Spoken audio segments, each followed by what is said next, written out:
Good morning, everyone. I'm making another video here, just a VEX update, just to keep everybody in the loop of what was going on. I used to teach math for many, many years, and there was never any update of this nature because I was just teaching math. This is robotics, and we have lots of events and lots of things going on, and so I'd like to share some of those things with you. I put together this document. This is general parent information about my program, and I'm going to have this link available to you in right down here in the video for you to have that information. So you can just link right to this document. You don't have to write anything down. Just to clear up some general information, in class we use the VEX IQ products. Those are plastic. Basically they're no tools. They don't need a screwdriver, an Allen wrench, or anything other than to get the battery out of the controller, which they're not allowed to do. So they don't need any tools for that at all. The after school club, there's lots of acronyms here. The robots themselves are called VEX EDR, and the competitions are called VRC, VEX Robotics Competition. That is not a tribute to the VEX IQ robots. It's just the EDR robots. So that's a little confusing, but basically, if you say plastic robot or metal robot, that's fine. Right now, what we're doing in class is the plastic robots, the VEX IQ. The after-school program is the VEX EDR. Next year and following, we won't have an after-school program. It'll simply be the second-year students will do VEX EDR, and the first-year students will do VEX IQ. And I'm also going to have the problem where they are doing VEX IQ in the elementary schools now, so maybe some of those fifth graders, if they are advanced enough, they will go right into VEX EDR when they come into sixth grade. But that's a problem that I hope to have soon. VEX is a company that makes the robots, and the REC Foundation organizes the competitions. So my main contact is Matt Conroy, and he's with the REC Foundation because we already have the robots, we already have everything we need from VEX, and we'll need support with some of the hardware when it goes bad, but basically looking toward the competitions at this point. And again, all this will be on a document that you can access. So there are a lot of events that are starting to pop up now. There's one in Leesburg that I'll talk about in a minute that I'd like to go to. But that's where you can find additional events if you or your child want to go there. We'd have to organize that through the school. There are some registration fees usually for IQ. It's about $35 a team, so usually gas is more than the cost of that, but we will get into that as we get at it later. The forums are actually really awesome, and I encourage the kids to go here to find information. Here's one of the VEX forums. This is actually the VEX EDR forum, but you can see what's the distance from the square to the net. There's someone's having a flywheel issue, competition control. I'm not sure what that is, but basically, if you have a question about something, you can just put it up here, and the community is incredibly open and incredibly helpful, and will share ideas. I tell kids that if they go onto YouTube and they see a video of a robot and they copy that idea, that is not plagiarism, because seeing a robot do something is one thing, but putting it together and programming it and to make it work, and to make it work better than what you saw is the goal. So kind of getting those ideas from other people is not a bad thing, and that's one place where you can kind of flesh out ideas. And also here's a link to the REC Foundation for any competition materials or guidelines or anything like that. That's all there. The Robotics Club right now is meeting Mondays after school. I'm going to form teams soon.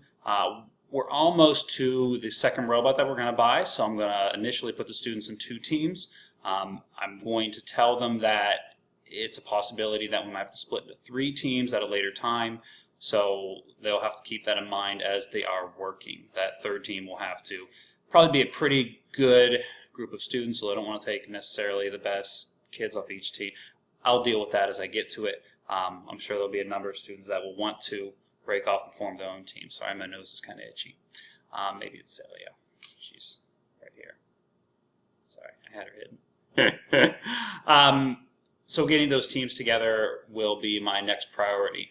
A lot of people, or a number of parents, have said to me Mondays after school is not the best time.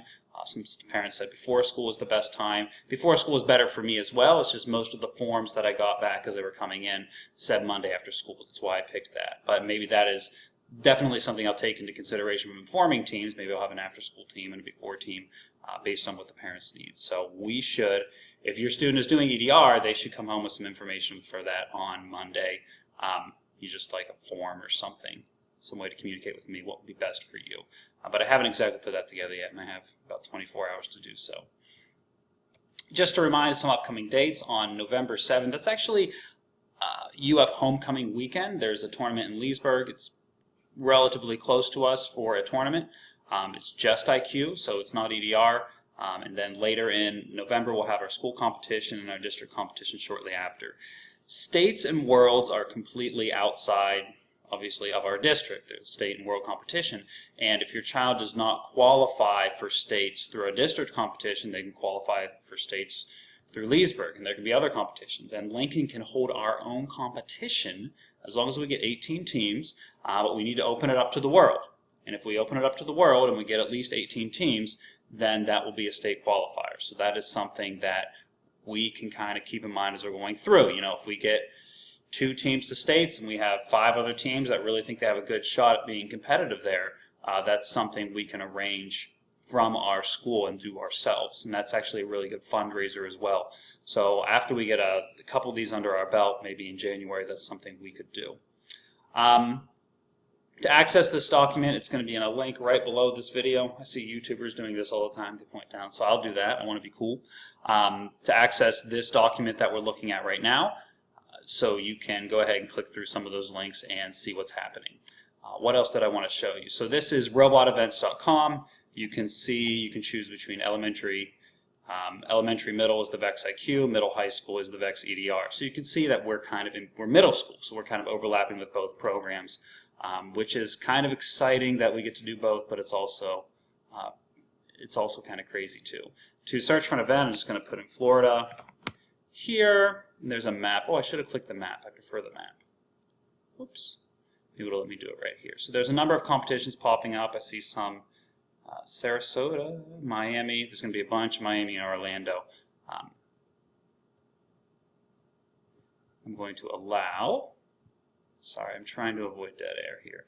So let's see. Yeah, we have a few competitions that are coming up. They're mostly south of us. There's one in Leesburg. And there's one in Orlando there. You have to click on it to see whether they're going to be IQ or EDR or both. Usually they are just one or the other. You can kind of sort that out right here. But just a little introduction to that. And this is the REC Foundation. So if you want to look at the VEX IQ Challenge, the overview, there's just a ton of information here about that. Oh, this is the general.